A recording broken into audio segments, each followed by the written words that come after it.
Les Lévites étaient supposés de rien prendre au peuple. Ils étaient censés vivre des dîmes et des offrandes données dans le temple.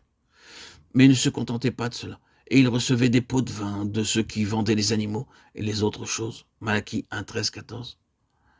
Bien qu'ayant de bons animaux leur appartenant, ils ne les donnaient pas pour les sacrifices, ce qui montrait quelle méchanceté, quelle corruption il y avait partout. Selon Malachie 2, 4 à 8, les Lévites étaient censés avoir la grande responsabilité d'enseigner la parole de Dieu de manière à maintenir le peuple dans le droit chemin.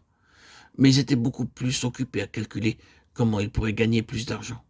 Au lieu d'être les messagers de Dieu, ils étaient devenus les messagers du diable et volaient Dieu, comme cela est décrit dans Matthieu 23, 13, 15 à 29.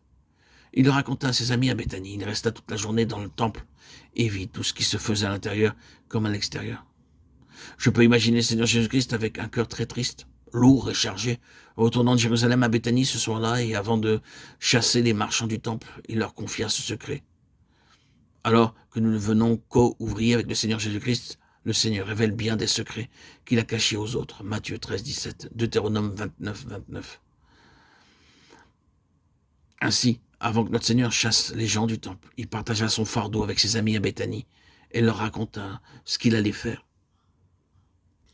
Tout comme Dieu partagea le fardeau avec Abraham au sujet de la destruction de Sodome et Gomorrhe.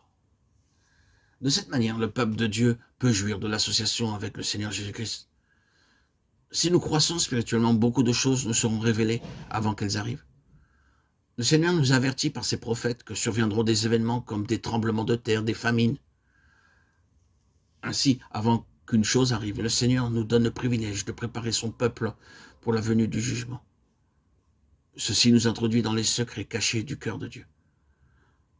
Le cinquième but du Seigneur Jésus en venant à Béthanie était de partager son secret et son fardeau avec ceux qui étaient devenus ses co-ouvriers. Dans Marc 11, 12 à 14 et 20, nous est relaté un autre événement à Béthanie. Près de Béthanie, notre Seigneur vit un figuier avec ses feuilles. En tant que créateur, il aurait pu faire que cet arbre produise du fruit alors même que ce n'était pas la saison. Dans notre nature pécheresse, aucun de nous n'a le pouvoir de produire du fruit. Ce n'est que lorsque nous recevons la parole de Dieu que nous pouvons produire du fruit.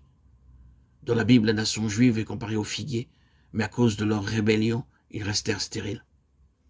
Ils eurent le privilège d'avoir des problèmes de Dieu et la parole de Dieu. Ils eurent des prophètes de Dieu et comprirent tous ces problèmes. Il ne leur envoya pas un prophète seulement, mais beaucoup qui donnèrent le message à cette nation particulière avec puissance et autorité. Dieu leur exposa les problèmes qui résidaient dans le peuple. Il parla ainsi par Ésaïe, Jérémie, Ézéchiel et bien d'autres pour les instruire, leur enseigner leurs péchés, leurs erreurs, leurs égarements. Mais malgré tout, ils tuèrent leurs prophètes. Ils ne pouvaient pas recevoir leur message parce qu'ils n'avaient pas le désir de lui obéir, et sans obéissance, ils étaient stériles. Le temps de Dieu était arrivé où ils allaient être jugés en tant que nation. Comme en témoignage contre eux, le matin suivant, le figuier était devenu sec. Le Seigneur Jésus prophétisait encore que cette nation l'avait complètement rejeté.